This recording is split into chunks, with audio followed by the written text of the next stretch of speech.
వరద పీడిత ప్రాంతాలకు తొలిసారిగా ఏబిఎన్ వెళ్లింది. ఇప్పటి వరకు సహాయక బృందాలు చేరుకొని వాంబే కాలనీ శివారు ప్రాంతానికి ఏబిఎన్ టీం సహాయక బృందాలతో వెళ్లింది.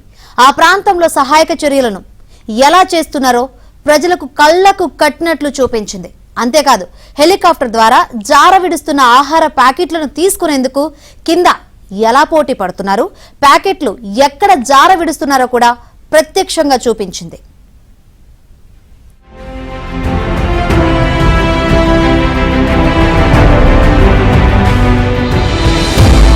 విజయవాడ నగరం వరదలతో అతలాకుతలమైంది. నగరంలోని సెంట్రల్ నియోజకవర్గం, తూర్పు నియోజకవర్గం పరిధిలోని 16 డివిజన్లు నీట మునిగాయి. బుడమేరు నేరుగా వచ్చి ఈ డివిజన్లు అన్నింటినీ నీట ముంచింది. చివరకు జలదిగ్బంధంలో చిక్కుకున్న ఈ డివిజన్లు బయటకు వచ్చేందుకు 3 రోజులు పట్టింది.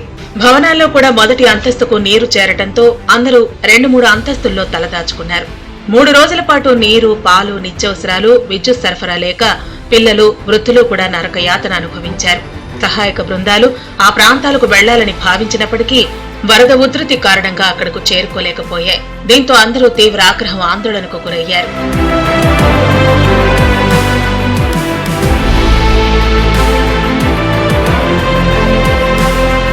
సీఎం చంద్రబాబు 3 రోజుల పాటు వరద పీడిత ప్రాంతాల్లో స్వయంగా పర్యటించడమే కాకుండా బాధితులకు భరోసా ఇచ్చారు.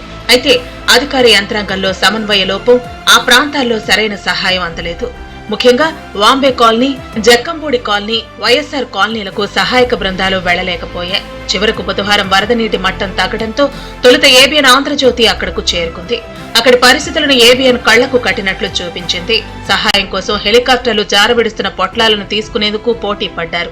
ఈ దృశ్యాలను ఏబిఎన్ చిత్రీకరించి ప్రసారం చేయడంతో ఒక్కసారిగా అధికార యంత్రాంగం మేల్కొంది.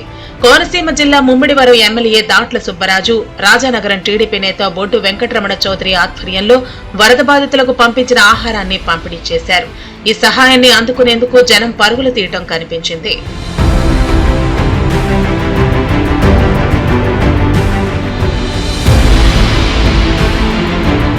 ఇక అదే ప్రాంతంలో 3 రోజుల నుంచి ఓ ఫాస్టర్ మృతదేహం అక్కడ ఉండటంపై ఏబిఎన్ ఆంధ్రజ్యోతి అధికారుల దృష్టికి తీసుకొచ్చింది.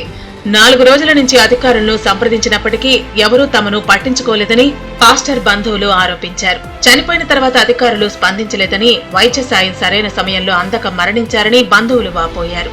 ఆయనకి ఆరోగ్యం బాగోలేదని చెప్పినా సరే ఒక అంబులెన్స్ కూడా ఏమి ఏర్పాటు చేయలేపారు. ఆ చింగినార ఫ్లైఓవర్ మీద ఆపేస్తారు తప్ప ఎవరిని అవతల రానివ్వట్లేదు. దేని అధికారులు ఎంతమంది ఫోన్ చేసినా గానీ ఎవరు స్పందించలేదు. ఎవరి కాలో వచ్చి చూసి వెళ్ళిపోతున్నారు తప్ప దేనికి స్పందించట్లేదు. హాస్పిటల్ తీసుకెళ్ళి 100% బతికేవారు ఆయన. మరోవైపు వరద సాయంపై ఏబిఎన్ ఆంధ్రజ్యోతి వెలుగులోకి తీసుకొచ్చిన వెంటనే సహాయక చర్యలు ప్రారంభించారు. అయితే సమన్వయ లోపంతో వరద సాయం అందటం లేదని బాధితులు చెబుతున్నారు.